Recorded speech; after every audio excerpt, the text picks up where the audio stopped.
Boa noite. Quem está aqui pela primeira vez? Seja muito bem-vindo. Receba um abraço. Receba um abraço.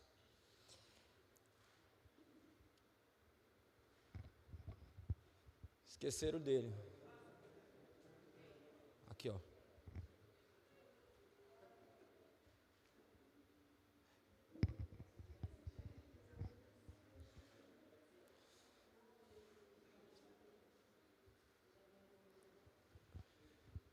Véspera de feriado. Hoje a gente pode ficar até meia-noite.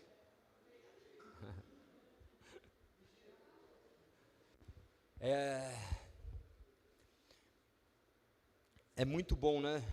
Podemos nos reunir, termos esse privilégio. Esse privilégio é um privilégio.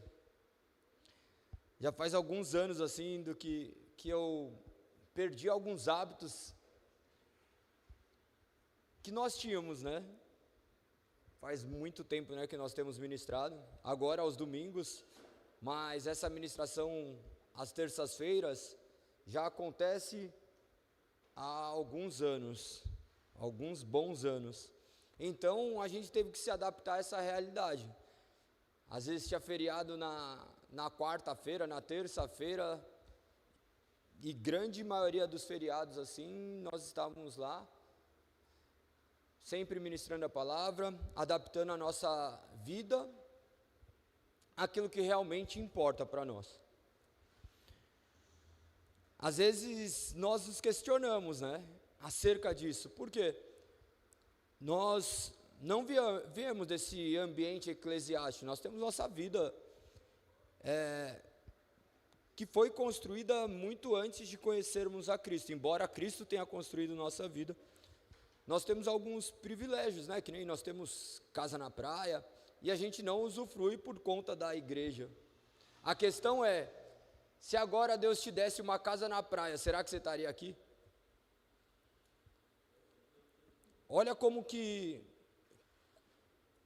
se a gente mudar um pouquinho o sentido das coisas, onde nós estamos. Aí você fala: Galego, você não gosta da sua casa? Lógico que gosto, amo estar lá, mas mais ainda nós amamos estar aqui, cumprindo aquilo do qual foi derramado sobre a nossa vida e foi incumbido sobre as nossas vidas. Nós sabemos que outras vidas são impactadas por isso, e hoje a responsabilidade é muito grande. Então, quando a gente coloca na balança, a gente já sabe o que pesa mais. E não é com peso, embora seja uma renúncia, não é com peso. Nós estamos acumulando algo muito maior do que dinheiro. Algo do qual transcende o que o homem valorizaria. Então, antes da gente falar sobre algo, nós temos que viver esse algo. Antes da gente pegar e começarmos aqui a rotar acerca de determinadas coisas, nós temos que viver. Então, os primeiros a sermos ministrados somos nós. E é um processo por vezes doloroso, é um processo de renúncia, mas nós sabemos onde está o verdadeiro tesouro. Não existe nada mais gratificante do que o que pode acontecer em uma ministração. Uma ministração pode mudar a história de uma vida. Não por causa do Galego, da Alice, de quem quer que seja, mas por causa do que o Espírito Santo de Deus faz naquele coração. Aquela pessoa que talvez chegou desacreditada, sem esperança, foi impactado pela mensagem do Evangelho, e a sua vida foi transformada. E essa vida transformada gerou milhares de transformação, e talvez no futuro possa gerar transformação em pessoas que são próximas a nós. Então é o ciclo.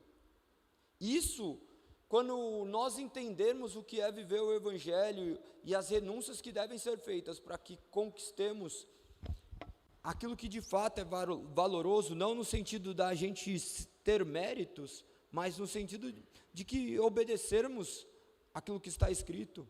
Eu garanto para vocês que vocês vão verificar que dinheiro nenhum no mundo compra o que vocês sentem, o que vocês vão viver. Creio que muitos de vocês já usufruem disso. Muitos de vocês já viram que tiveram que fazer renúncias. O evangelho envolve renúncias. Ou não? Ou só na minha vida? Envolve renúncias. Tem coisas que não cabem mais na minha vida. Tem coisas do quais elas não fazem mais sentido. Mas isso gerou um resultado. Um resultado que não é porque eu fiz que foi gerado um resultado. Não é porque eu fiz que esse resultado foi gerado, porque às vezes na vida de algumas outras pessoas esse resultado não vai ser gerado. Para ser claro, às vezes você fala assim, eu parei de fazer determinadas coisas que eu gostava e eu esperei que acontecesse alguma coisa que Deus falou que ia acontecer. Que muitas vezes Deus não falou nada, você criou e você quis fazer uma barganha com Deus. Eu estou indo lá, eu estou ajudando, ofertando, eu parei de beber, eu parei de fazer isso e agora minha vida vai melhorar e não melhorou ainda. Não é uma matemática onde 1 mais 1 é 2. Talvez você vai ficar fazendo isso a vida inteira e você não vai ver os resultados que você espera, mas vai chegar um momento que você vai falar assim, valeu a pena. Vai chegar um momento que você vai conseguir se deparar com essas realidades, com essas renúncias, e você vai falar, valeu a pena. Valeu a pena. Eu só consegui renunciar a isso porque o Espírito de Deus estava sobre mim e conseguiu me barrar. Porque tem renúncias que são dolorosas. Mas, comparado a Deus, nenhuma renúncia tem poder de impactar a nossa vida. A palavra de Deus fala acerca de deixar tudo para trás. Nós estamos, às terças-feiras, dia após dia, falando sobre o Evangelho de Marcos. Nós estamos agora no capítulo 10. Nós acabamos de falar acerca do jovem rico, aquele menino que possuía tudo, aquele homem, ou jovem, como vocês preferirem, que gozava de privilégios na sociedade, aquele que talvez tinha um cargo do qual era notório, um cumpridor da lei, aquele que fazia tudo conforme a lei ordenava, mas quando foi necessário deixar algumas coisas para seguir, ele pensou, é muito alto o preço. É muito alto o preço. Talvez você já tenha feito essa matemática. E muitas pessoas fazem essa matemática. Mais do que imaginamos. Você vai trocar ideia com alguma pessoa, você fala acerca do Evangelho, a pessoa começa a falar assim, mas tudo isso eu gosto, e se eu virar cristão, se eu virar crente, eu não vou poder fazer. Mesmo ele já sabendo que é errado, que tem que fazer, mas ele fala, ainda não é o momento. Só mais um tempinho, deixa eu rolar aqui um pouquinho mais na lama. Se você é uma ovelha, você não vai conseguir por muito tempo ficar rolando na lama. Mas se você é um porco, você vai se deliciar nessa lama. Aí vai começar a manifestar a sua natureza. E normalmente acontece isso. Com quantos você já tinha escutado o Evangelho muito tempo atrás, daí você fala assim, ainda não dá não, espera um pouquinho porque você já sabia disso também. Você fala assim, se eu começar a frequentar, a galera vai falar assim, mas você é crente, faz isso? Pode. Um cara que nem é crente fala isso, porque ele já sabe o que é certo e errado. Um crente pode trair? Poder ele pode, mas não deve. Ninguém vai parar ele.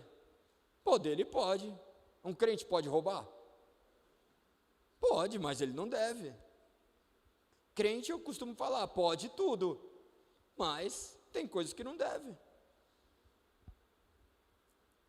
Quando nós entendemos o que é o cristianismo e os valores que norteiam o cristianismo, eu não faço mais simplesmente por medo.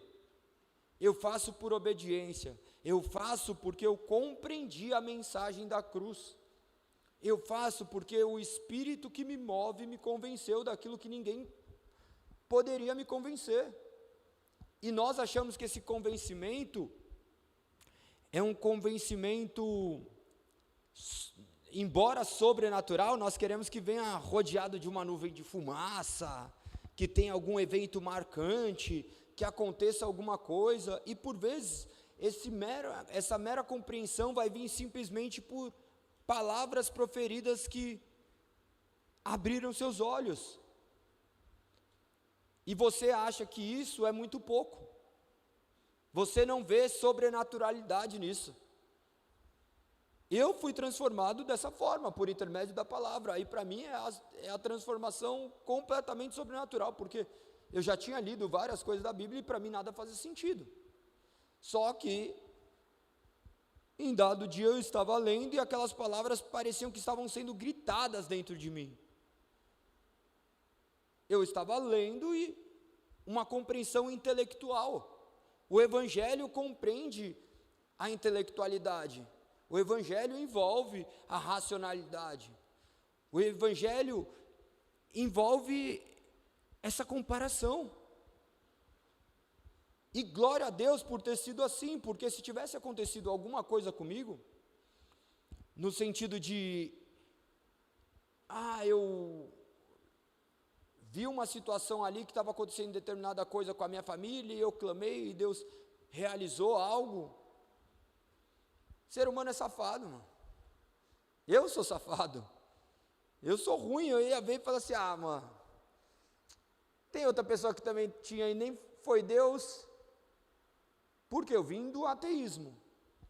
Daí eu ia olhar e eu ia encontrar uma maneira, mas da maneira como foi, a palavra penetrando e trazendo entendimento e compreensão, é a maneira como se prova a verdadeira por intermédio da própria palavra.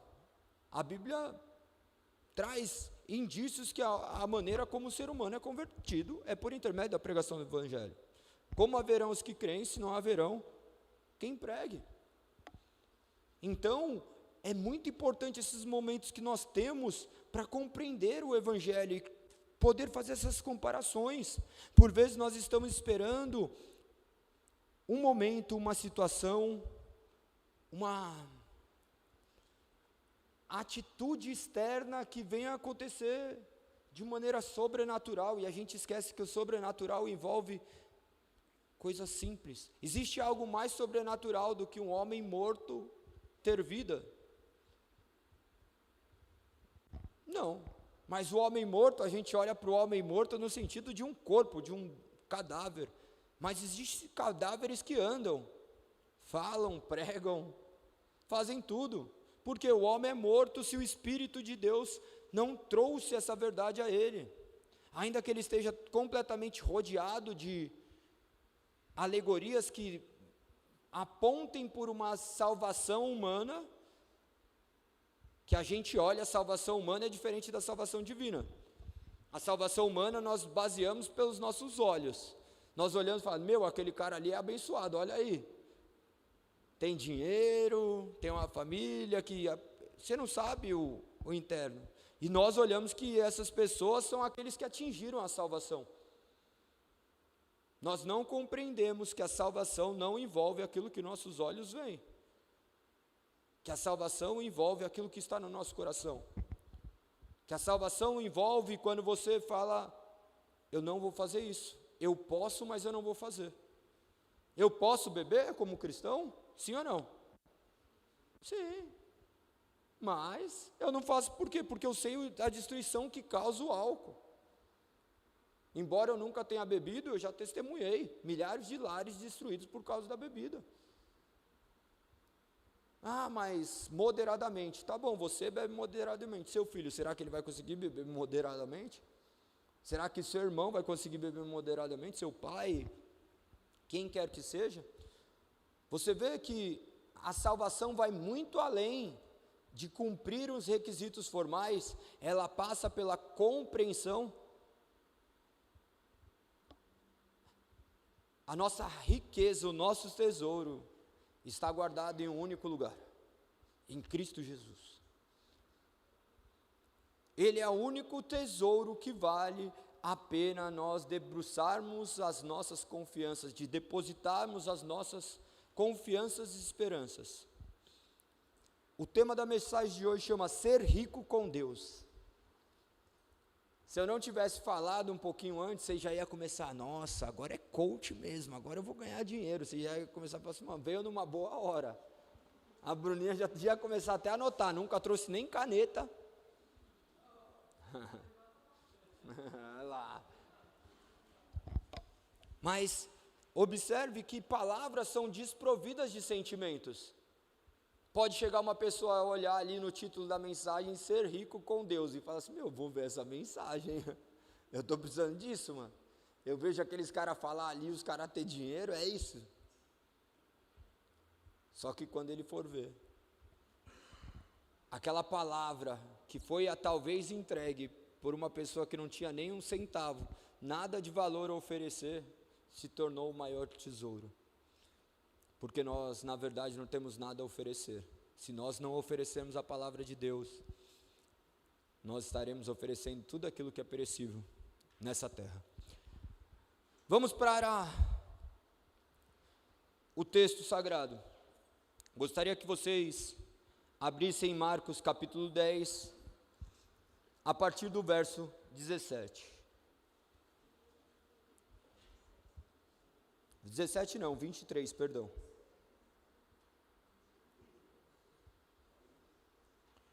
Marcos 10, do verso 23 ao 27, nós iremos ler e expor.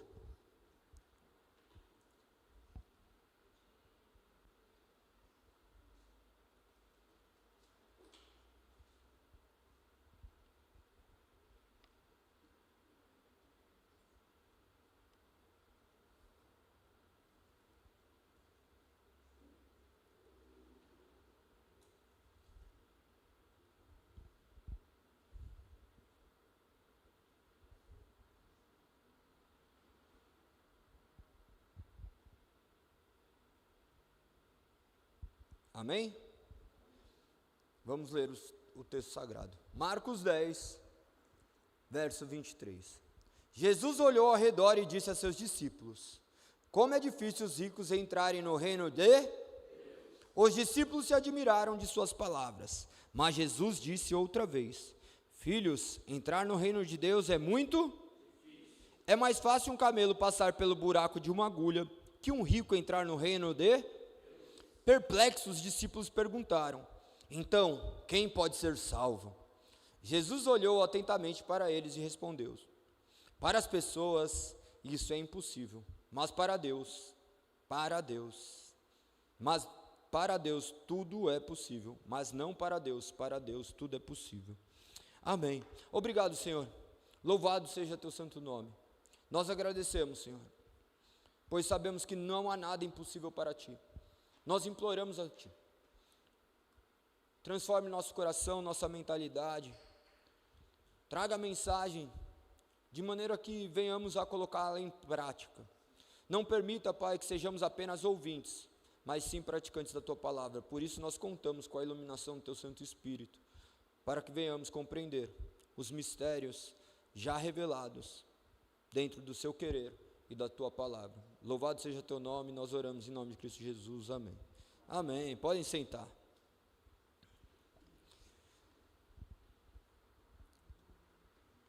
Como eu havia mencionado, o título da mensagem é Ser Rico com Deus. Que essa mensagem traga consciência acerca dos verdadeiros valores da vida. O verso 23 diz assim: Jesus olhou ao redor e disse a seus discípulos: como é difícil os ricos entrarem no reino de Deus. Jesus olhou ao redor e disse aos seus discípulos. Sempre é importante nós olharmos o contexto. Da onde ele estava olhando? Ele estava na cruz? Onde ele estava? Ele tinha acabado de fazer o quê? Ele tinha acabado de conversar com o jovem rico. Você vê que não dá para isolarmos versículos e tentarmos extrair deles aquilo que nós queremos. Nós estamos falando de uma mensagem de 2000 anos atrás. Nós temos que olhar o contexto ao qual está inserido o texto que nós estamos ouvindo, porque vocês vão ter que fazer isso, porque se eu fizer qualquer coisa fora disso, deve passar pelo intelecto de vocês, porque qualquer verso eu posso tirar do contexto e utilizar de pretexto para justificar aquilo que eu quero construir. Mas o galego não tem uma mensagem. Quem tem a mensagem é a palavra.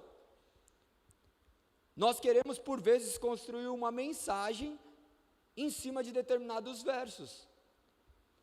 Nós pegamos e queremos adequar ao nosso contexto de vida e justificando. Dessa forma, nós faremos algo que é contrário ao que a palavra de Deus diz.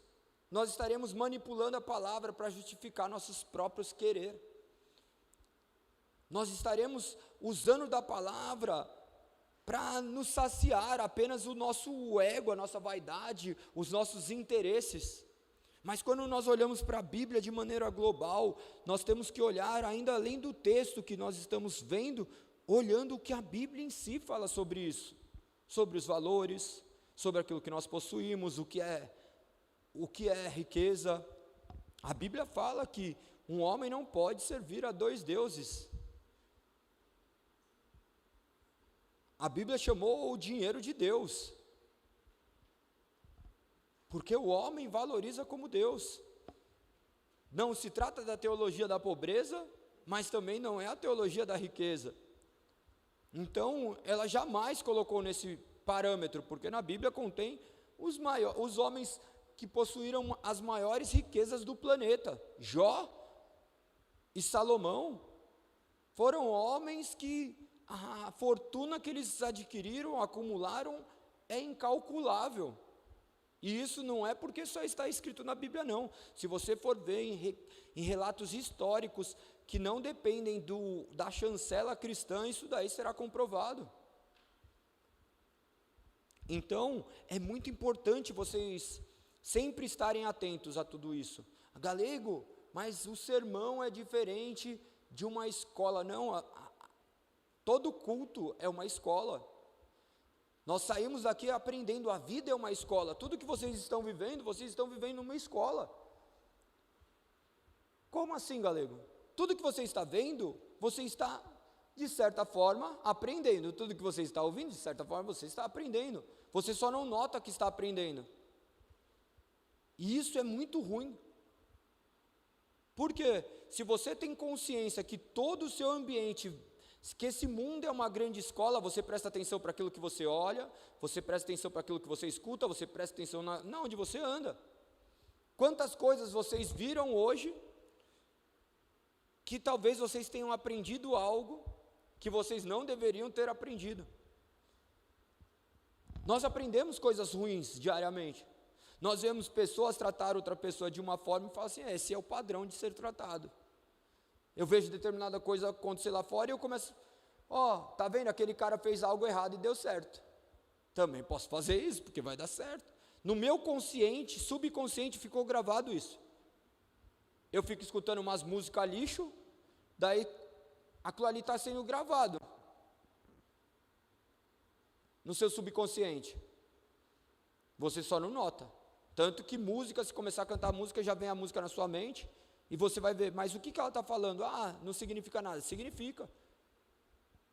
Você vê que tudo isso marca determinados momentos de nossas vidas. Na vida, nós estamos inseridos nesse ambiente de ensino. E Jesus, a todo instante, estava fazendo o quê? O que ele estava fazendo? Ensinando. Ele não fez outra coisa a não ser ensinar. Mas nós queremos uma mensagem do qual a gente acha que é para outra coisa. E todas as mensagens visam ensinar. Por isso que eu falo, tragam caneta, tragam marca-texto. Isso é processo cognitivo, de aprendizado. Neuroaprendizado, neurociência explica muito como funciona o corpo. Quanto mais funções você utilizar, mais habilidade você vai ter e mais isso vai ficar gravado. Eu ouvi a palavra, eu risquei, você utilizou 2 tipos de estímulos. eu li a mensagem antes de vir escutar, eu já criei um estímulo. Na hora que o pregador vai ministrar, eu já sei do que ele está falando. Eu anotei alguma coisa, eu criei mais uma marca. Eu cheguei em casa, deixa eu lembrar o que ele falou, eu li e fiz um resumo. Eu criei mais uma marca. Eu contei para outra pessoa, criei mais uma marca. Eu apliquei na minha vida, eu criei uma marca que nunca mais vai sumir da minha vida. Mas nós achamos que a mensagem do Evangelho não é desse jeito. Nós achamos que a mensagem do Evangelho é só ouvir e pronto. Como que eram os cultos? Até menos de 100 anos, os cultos romanistas da Igreja Católica eram feitos em latim.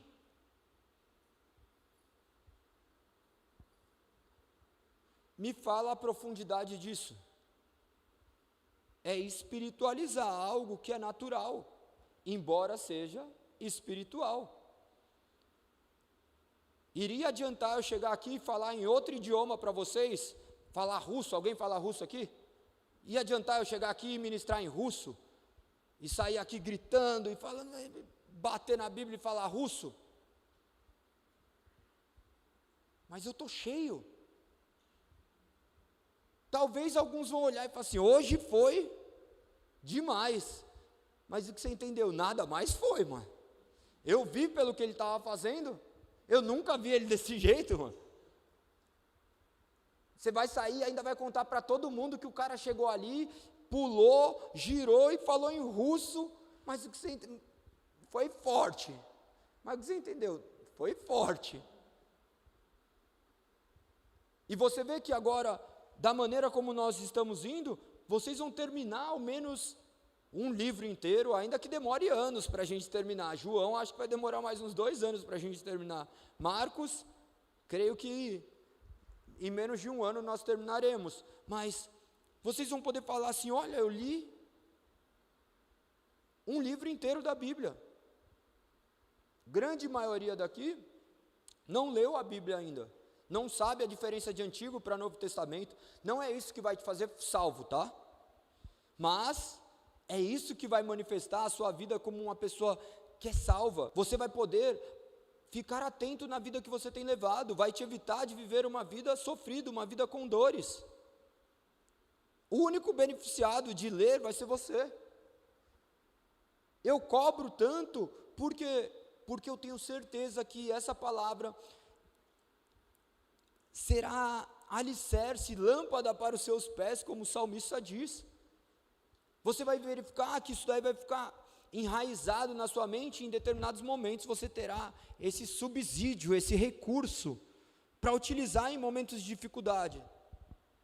Você vai ver uma pessoa te ofendendo, falando algumas coisas, fazendo alguma coisa para você que você não gosta, e você vai lembrar assim, aquele cara lá, aquele mano que eu nem aprendi direito, mas eu fui num culto e eu li um negócio que estava escrito ali, aquele homem simples que andou em meio à multidão, ele falou, se tomar um tapa, ofereça outra face. Você vê que não teve nenhum tipo de religiosidade na maneira como se referiu a ele, não citou verso, não citou nada, mas uma mensagem ficou gravada e uma mensagem foi aplicada. Você vê quanta diferença tem entendermos a palavra de Deus. Por isso que nós temos que estar atentos. O Galego falou alguma coisa, anota em qualquer lugar. Foi alguma coisa que marcou você? Anota. Ele vai achar que eu estou mexendo no celular. É você com Deus, você não tem que dar justificativa para mim. Mas não precisa no celular também. Põe a canetinha, vai, por favor. Porque daí você vai abrir ali, você vai olhar, daí você já vai ver o WhatsApp, você já vai querer ver, você já vai ficar curioso de coisa. Então, não dá. Traz uma canetinha, traz uma caneta, um papel. Garanto que depois, um dia você vai olhar e vai falar assim, nesse culto aqui, que ele falou, eu estava vivendo um momento horrível. E essa palavra aqui, Deus usou para penetrar meu coração e abrir a minha mente. Vocês vão começar a ter vivências com ela. Ontem, eu estava na rua, parei para conversar com um homem que estava em situação de rua. Eles estavam lendo um livro, daí eu falei assim, aí mano, que livro você está lendo aí? É um livro aqui. Daí ele, eu não sei qual que é a sua crença, mas esse daqui é um livro espírita. Falei, da hora, fala sobre o quê? Dele, mano, na verdade eu só estou lendo porque eu não tenho outra coisa para ler, porque eu sou crente. Eu falei assim, da hora então, né? Só para informação. Daí demorou, né? Parei, fiquei lá maior tempo, trocando ideia. Daí chegou, eu estava com essa Bíblia, eu tinha acabado de sair do podcast. Eu estava com essa Bíblia. Ele nem ganhou, né? Ele nem imaginar nada do que estava acontecendo. Ele falando, eu perguntei da Bíblia, ele, não, já li 6 vezes a Bíblia. Ler a Bíblia adianta alguma coisa? Lógico que adianta, né? Não é porque um homem que está vivendo uma vida do qual a gente julga que não seja a melhor forma de viver, que não serve para nada. Se lendo está daquele jeito, imagina sem ler. Você vê que tudo é a referência que nós damos para isso. E esse homem, conversando, você vê que tinha conhecimento. Está o quê? Perdido. O pecado tomando conta da vida dele, 13 anos morando na rua. Deus te mandou aqui, jogou a garrafa que estava com pinga, uma garrafinha d'água totalmente limpinha. Eu falei assim, que bonito, mano, o cara aqui se hidratando muito bem nesse calor. 2 garrafas d'água. Falando com ele, falei assim, sonoplastia.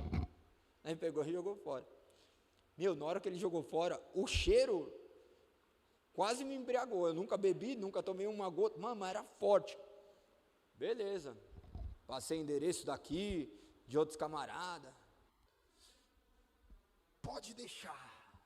Forte. Fui, peguei a moto, na hora que eu estou voltando, ele sentado, eu vi na hora que ele estava guardando uma garrafa igual a mesma, atrás, mano. Ele disse que ia vir hoje, se ele aparecer aí, ele está lascado, mano.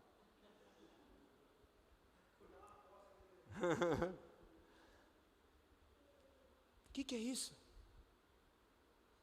Esses somos nós. Esses somos nós. Quantas vezes nós não fizemos isso com a palavra de Deus, mas não é só essa bebida, não é só isso. Jesus a todo instante está nos ensinando, Ele utiliza pessoas. Não estou falando que eu cheguei e veio uma mensagem do céu, não. Eu sei que essas pessoas que estão ao nosso redor não podem ser ignoradas.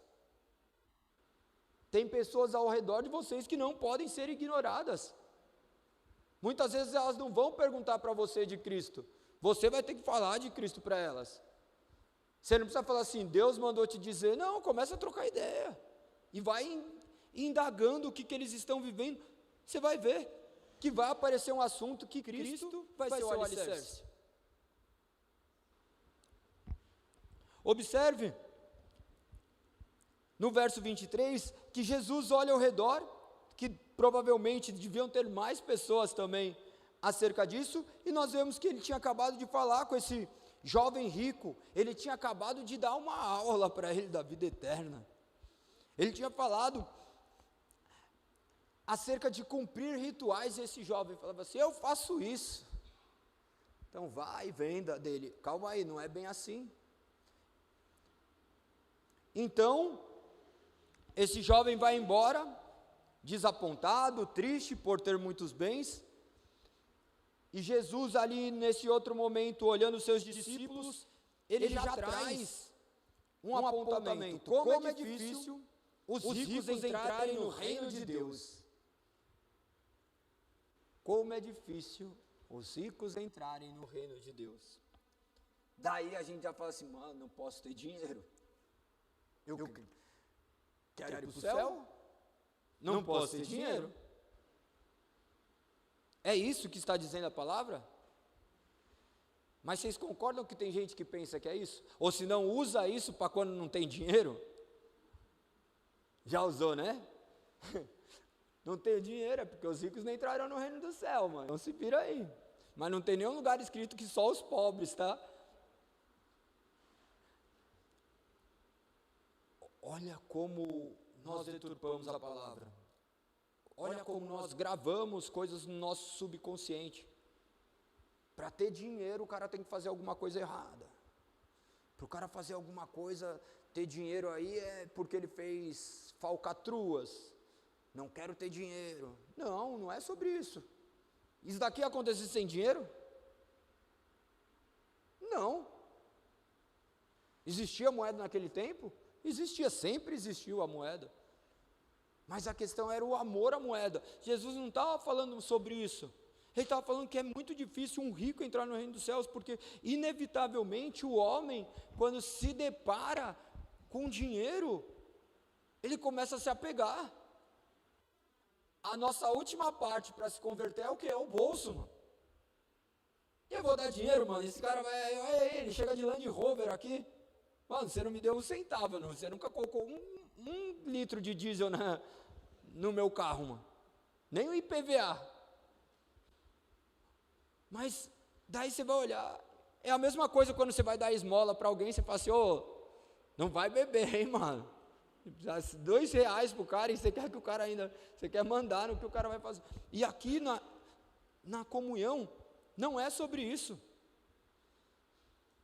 Olha como que a Bíblia é sábia em tudo que diz, Jesus foi sábio em tudo que nos deixou. Aqueles homens ali não tinham noção do que estava por vir, concordam comigo? Sim, nós temos que olhar por este lado, nós temos que olhar que nós estamos agora com acesso a toda a informação, aquilo que era mistério, para nós foi revelado, não tem nenhum mistério a ser revelado, já está revelado, e tudo na palavra, a palavra já diz, nós não precisamos ficar esperando alguém trazer uma nova revelação. E quando Jesus depara com eles, ele já aponta algo que estava enraizado, não só no coração daquele jovem rico, mas dos outros também, de todo mundo. Por quê que chega a essa conclusão? Você acha que ele ia precisar ensinar alguma coisa que eles já sabiam? Sim ou não? Você fica ensinando coisas para o seu filho que ele já sabe? Não. Se você está falando alguma coisa é porque você tem nítida clareza que eles não sabem. Embora esses homens que estejam aqui sejam os discípulos, tem coisas que tem que ficar marcado, porque eles ainda não sabem. Ele estava cravando no coração deles essas verdades. Seguindo, diz assim, os discípulos se admiraram de suas palavras. Quando diz nessa parte, os discípulos se admiraram de suas palavras, você acha que eles ficaram assim, nossa, que legal? O nosso admirar é isso, não é? A gente não atribui a algo ruim que eu fiquei admirado.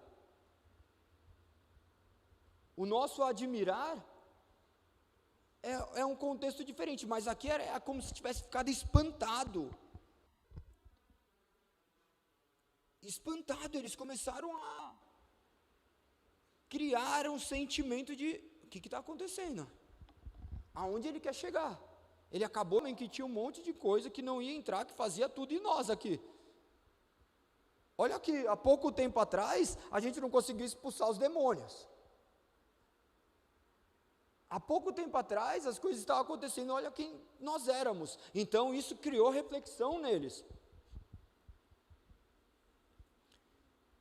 Seguindo, diz assim, mas Jesus disse outra vez, filhos, entrar no reino de Deus é muito?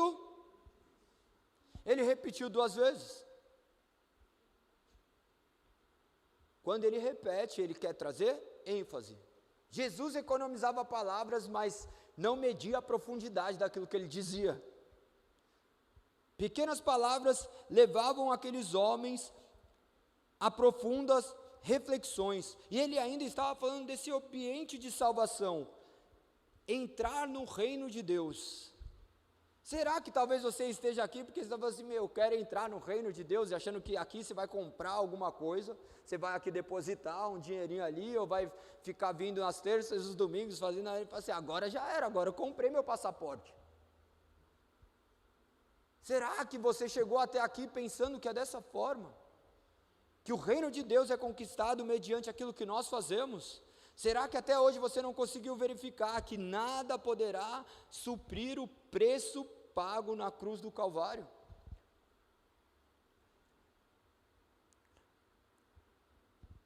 Observem que é muito difícil. Essa palavra cria um distanciamento. Quem quer encarar alguma coisa difícil? Imagina, você tem um professor, ou um mestre, daí você está trocando ideia com ele, vem aqui. É muito difícil. Se meu mestre está falando que é difícil, eu nem vou tentar, mano. Porque é difícil.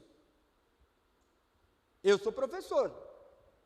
Eu vou chegar aí e falo, vai lá, você consegue, mano. Pode deixar, você consegue, você é capaz. Você consegue. Você não fala que é difícil, porque você fala que é difícil, a pessoa já murcha, mano. A pessoa já coloca uma impossibilidade na cabeça dela. Se eu chego agora e falo para você, vamos sair ali, vamos correr 12 quilômetros. Eu vou te ajudar, a gente vai chegar lá. Você fala, beleza, vamos. O galego falou que eu vou chegar. Vai chegar todo lascado, mas vai. Mas se eu falo, vamos correr 12 quilômetros, é difícil, hein, mano? Você vai olhar o quê? Para a sua vida, fala assim, tô tiozinho aqui, não estou me alimentando bem, não estou fazendo nada direito, vou me aventurar? Como que eu vou trabalhar amanhã? Não vai. A Lise, no começo do relacionamento, nunca tinha corrido muitos quilômetros, foi dar um rolê, a gente estava naquela praça do Morumbi, sabe a praça perto do estádio? Tem uma praça lá, um pouco mais para cima, gigante. Vamos correr. Ela disse que não tinha corrido o máximo 5 quilômetros. Eu falei, mano, tá lascado, hoje vai correr até umas horas. Aí peguei, fomos trocando ideia, correndo, foi lá, correu 7,5 quilômetros. Nunca tinha corrido essa distância. Mas se eu tivesse falado para ela que ia correr 7,5 quilômetros, era difícil, você acha que ela ia correr? Não ia. O que Jesus estava fazendo? Ele estava trazendo consciência para eles, que a dificuldade não era uma limitação somente física, era uma limitação espiritual, porque quem determina quem vai para o céu ou não são eles. Quem escolhe o céu não é o homem. Quem determina aqueles que habitarão o céu é Deus. E ele escolheu a loucura da pregação para fazer com que aqueles que achavam que não eram, sejam. Olha como é louco. Eu gostaria que vocês abrissem Lucas 12, do verso 13 ao 21. Eu gostaria de fazer uma conexão.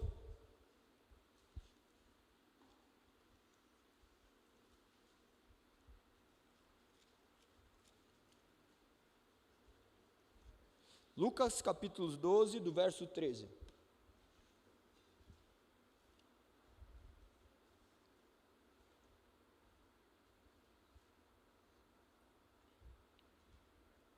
Acharam aí? Amém? Olha o que diz. Então alguém na multidão gritou, mestre, por favor, diga a meu irmão que divida comigo a herança de meu pai. Jesus respondeu, amigo, quem me pôs como juiz sobre vocês para decidir essas coisas? Mano, ele dava no meio, né, mano? Dizia, o que eu tenho a ver com a sua herança? Eu vim aqui tratar de coisas mais importantes, você está querendo que eu fique cuidando do seu dinheiro, mas daí ele já trouxe a mensagem. Em seguida disse, cuidado, guardem-se de todo tipo de... A vida de uma pessoa não é definida pela quantidade de seus bens. Ele falou que não tinha que ter bens? Não, Ele estava falando o quê? Que a vida de uma pessoa não vale o que você tem de bens, porque se você tiver Cristo, você tem tudo. Mas ele estava trazendo a consciência que aquele homem estava olhando somente para o que ele poderia conquistar aqui na terra. Ele já traz a solução para esse homem. Calma aí, você está preocupado com uma herança, que as traças comerão, enquanto você está lidando aqui com o tesouro vivo que habitou em terra. Observe nos versos seguintes. Verso 16 diz: então lhes contou uma parábola. Um homem rico tinha uma propriedade fértil, que produziu boas colheitas. Pensou consigo: o que devo fazer? Não tem espaço para toda a minha colheita. Por fim disse: já sei, vou derrubar os celeiros e construir outros maiores. Assim terei espaço suficiente para todo o meu trigo e meus outros bens. Ele tinha falado há pouco tempo acerca do quê? De ganância. Ganância é querer somente para si. Ambição é você almejar. Ambição, nós devemos ter ambição. Eu quero ambicionar algumas coisas para que eu possa construir coisas que irão glorificar o nome de Deus. Mas aqui ele estava tratando nitidamente acerca da ganância. Continuando no verso 19 diz: então direi a mim mesmo: amigo, você guardou o suficiente para muitos anos, agora descanse, coma, beba e alegre-se. Olha que contraditório. Então direi a mim mesmo. O homem trazendo seus próprios louros, o homem se valendo daquilo que ele gostaria, daquilo que ele conquistou, ele ficar ali repousando em cima das suas próprias conquistas. Você guardou o suficiente para muitos anos, agora descanse, coma, beba e alegre-se. Essa daqui não é a nossa vida? A gente começa a acumular e fala assim: eu vou guardar bastante, eu quero guardar, daí eu vou chegar uma hora que eu vou começar só descansar, vou comer, beber e me alegrar. Isso daí é lícito, porque em Eclesiastes fala, para que a gente usufrua daquilo que Deus nos concedeu. Mas até usufruir tem que ter esse discernimento, esse entendimento, essa compreensão de como ser feito. Verso 20 diz: mas Deus lhe disse: louco, você morrerá esta noite. E então quem ficará com o fruto do seu trabalho? Verso 21. Sim, é loucura acumular riquezas terrenas e não ser rico para com... Esse homem era rico para com Deus? Nós somos ricos para com Deus? É fácil olhar o outro e falar assim: ele não é rico para com Deus não. Você viu, todo mundo falou, não era. Agora, será que a nossa vida manifesta uma vida de pessoas ricas para com Deus? É muito difícil olhar para nós. A gente consegue olhar para os outros e falar assim: não, esse daí é outra coisa. Eu tenho cada dia mais adotado uma frase: os outros podem errar, mano. Vocês podem errar quantas vezes vocês quiserem, mas eu não. Se você errar, eu vou estar ali para te apoiar, mas eu não posso. Garanto, se vocês começarem a olhar dessa forma para a vida de vocês, vocês vão começar a mudar aquilo que por vezes tem te impedido de realmente ser rico para com Deus. Para ver se você é rico para com Deus, é só sentar ali 5 minutinhos, a gente já vai ver quem são aqueles que são ricos para com Deus. Aquilo que fala, aquilo que anseia, aquilo que ambiciona. Você vai conseguir, não tem como esconder. Não tem como esconder. Será que nós somos ricos para com Deus?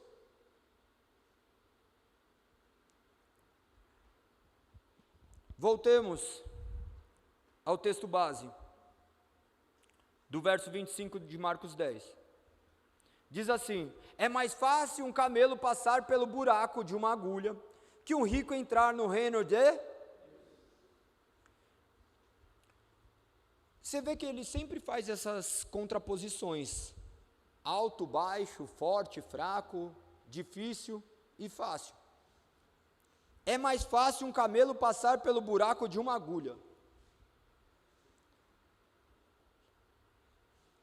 Vocês já devem ter escutado várias histórias acerca de buraco, de agulha, de como o que era uma portinhola em Jerusalém, que o camelo tinha que tirar todas as bagagens e passar por baixo. Não existe nenhum argumento histórico que valide isso, são contos populares.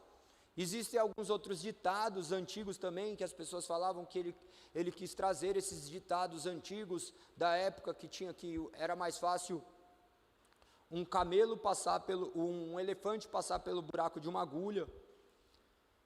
Então, criou milhares de conceitos acima disso. Um também que é bem ressaltado, que camelos e camilos são palavras parecidas. Camilos são palavras na escrita grega que traz uma diferenciação. Embora sejam escritos de maneiras parecidas, tem uma vogal que modifica. Esse camilo seria cordas, tipo aquelas cordas navais, que não conseguiria passar uma corda naval dentro do buraco de uma agulha. Tá? Então daí fala assim, é mais fácil passar uma corda naval, o que comumente as pessoas também entenderam que não parábola, essa história, eles mencionam dessa forma. Então seria impossível os escribas pegarem e errarem em 3 etapas, 3 contos diferentes eles colocarem. Então eles ficam, daí aqueles que interpretam há milhares de anos as escrituras, eles trazem de maneira muito prática mesmo, que um camelo não pode, é mais fácil um camelo passar no buraco de uma agulha, uma coisa muito grande passar no buraco de uma agulha, do que um homem entrar para o reino dos céus valendo da sua própria força, do que um rico, no caso, entrar no reino do céu. Você observa que Jesus ilustra tudo o que ele fala. Imagina, já falou que era difícil, volta para a situação dos 12 quilômetros, daí ele ainda ilustra, chega e fala assim, vamos correr, mas é difícil, mano. É mais fácil um camelo passar no buraco de uma agulha do que você correr esses 12 quilômetros. Você vai falar o quê? Não vou correr, mano. De que jeito? De que jeito? Não vou correr. Isso daí talvez seria, dentro do contexto que nós estamos, o mais inteligente a fazer. Porque o homem que se atreve contra, ele fala, não, você vai ver, vou juntar dinheiro e vou entrar no reino dos céus. Vou juntar todo o dinheiro e vou entrar. Você vai ver se eu não vou. Quando o homem está falando isso, ele está valendo da sua própria arrogância, da sua própria presunção, como se o seu dinheiro fosse o que comprasse a passagem para o reino vindouro.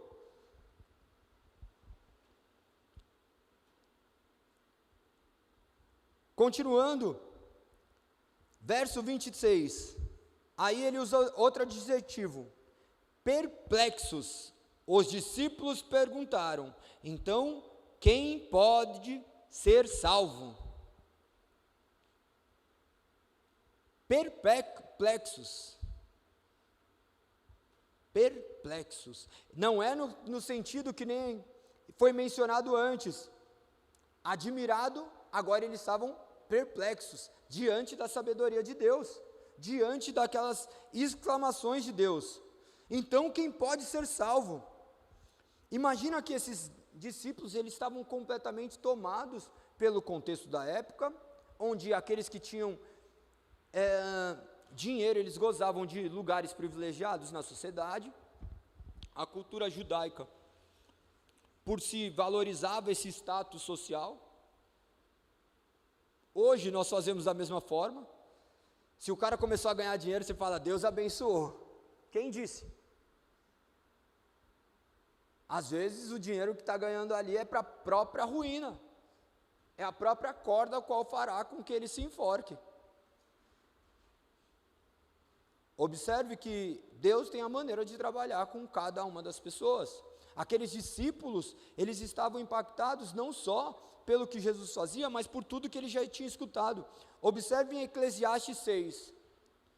Abram Eclesiastes 6.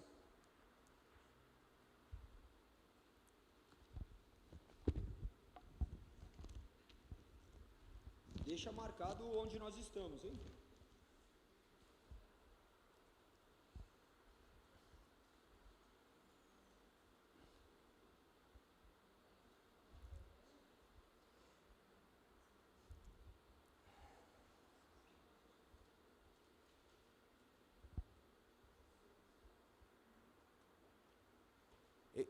Eclesiastes capítulo 6.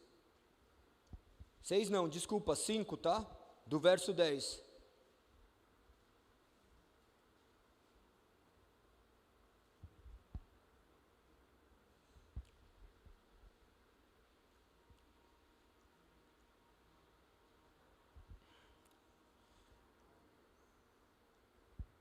Acharam?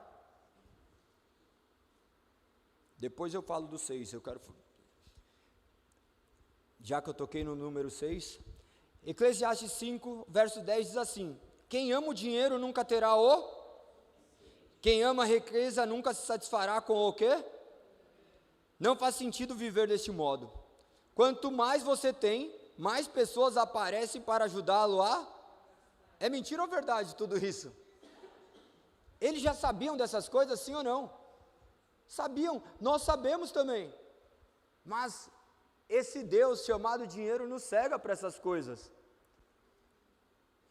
Portanto, de que serve a riqueza, senão para vê-las escapar entre os dedos? Vamos para o capítulo 6, do verso 1 até o verso 2. Vi debaixo do sol outra grande tragédia que pesa sobre a humanidade. Deus concede a alguns muita honra e tudo o que desejam, mas não lhes dá a oportunidade de usufruir tudo isso. Eles morrem e outro acaba usufruindo de todas essas coisas. Isso também não faz sentido, é uma verdadeira... Vocês viram que a relação desse capítulo 6 com a parábola ao qual eu mencionei do rico astuto? O que Jesus fazia? Ele trazia a sabedoria das escrituras, contextualizava. Não é a mesma coisa? Sim ou não? Ele estava pregando para eles, ele não estava falando assim, está escrito em Eclesiastes isso. Ele simplesmente contextualizou para que, quem sabe, eles se lembrassem daquilo que já foi dito. O que nós estamos tentando fazer aqui diariamente? Fazer com que algumas coisas fiquem gravadas no coração de vocês. Claro que uma voz humana não pode gravar no coração de vocês, por isso que nós oramos antes pedindo a iluminação do Espírito Santo no entendimento de vocês, para que isso fique gravado, para que vocês enxerguem quais são as verdadeiras riquezas que valem a pena ser acumuladas aqui na terra. Diante dessa indagação dos discípulos, perguntando quem poderia ser salvo, vem Jesus e olha atentamente para eles e responde, no verso 27. Eu acho que eu sou muito romântico para essas paradas, sabe? Jesus olhou atentamente. Imagina ter Cristo ali, ele olhando na bolinha dos olhos, assim,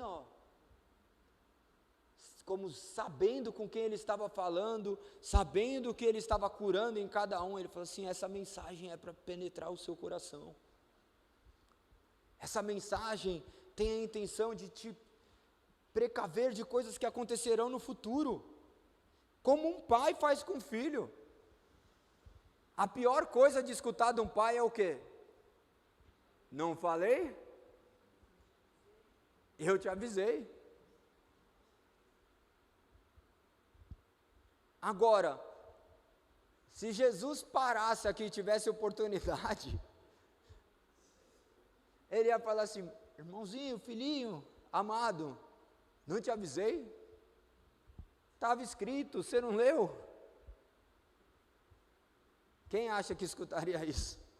Eu acho que ele ia falar para mim com certeza. Tá vendo? Estava escrito, te avisei. E é o que mais dói, né? Ele olhando atentamente responde, para as pessoas isso é impossível, mas não para Deus. Para Deus tudo é possível.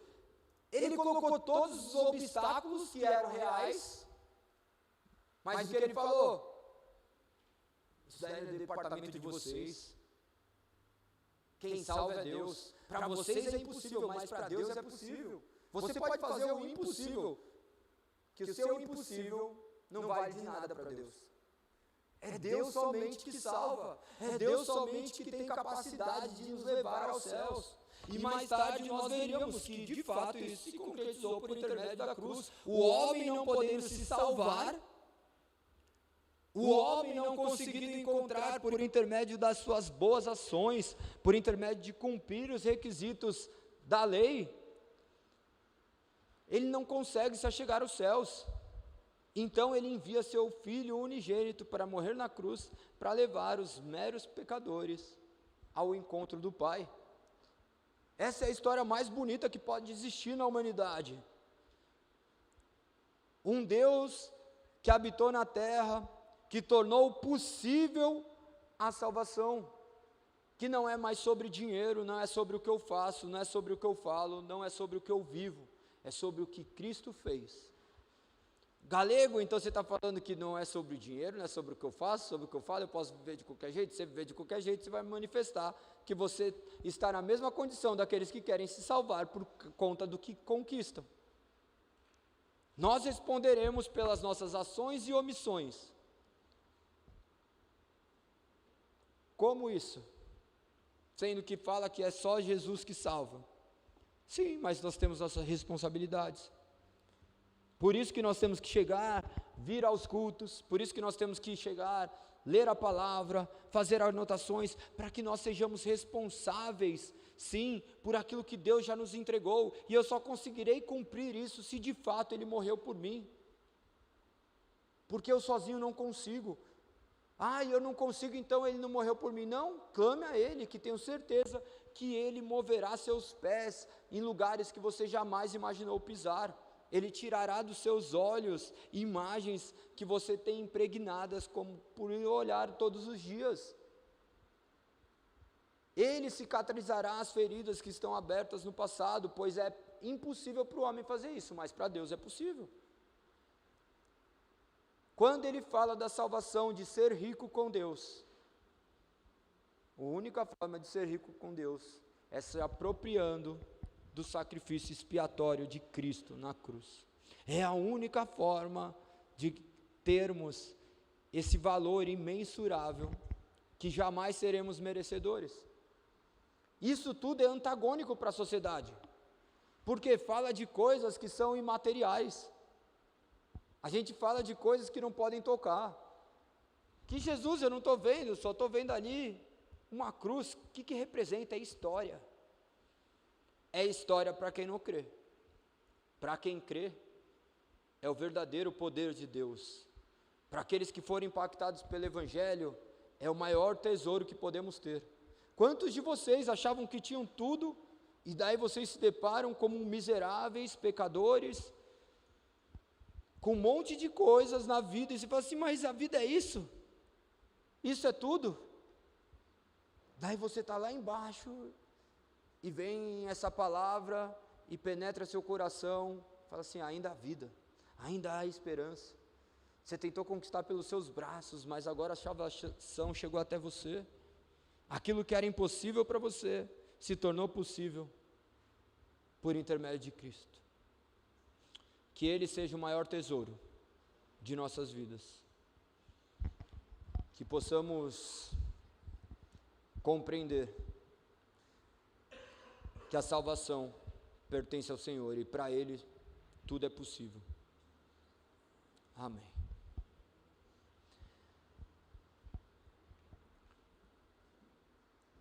Vamos orar? Senhor, quão bom é contemplarmos as suas maravilhas. quão bom é sabermos, Pai, que a nossa salvação depende única e exclusivamente de Ti.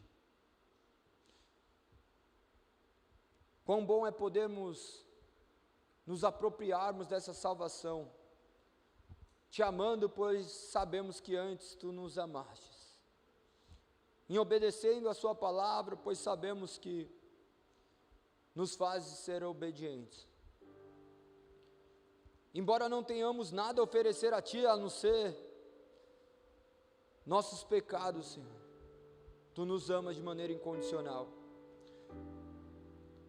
Aquilo que era impossível para nós, Tu tornastes possíveis por intermédio da cruz do Calvário.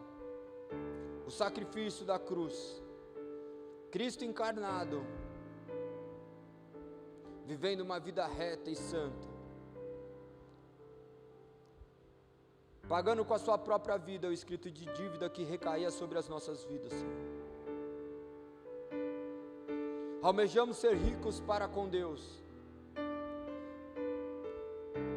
almejamos possuir aquilo que é o maior tesouro, ao qual nós não somos dignos de receber, e ainda assim Tu nos entregastes. Obrigado, Senhor, por nos entregar Teu Filho. Obrigado por fazer dele o nosso maior tesouro.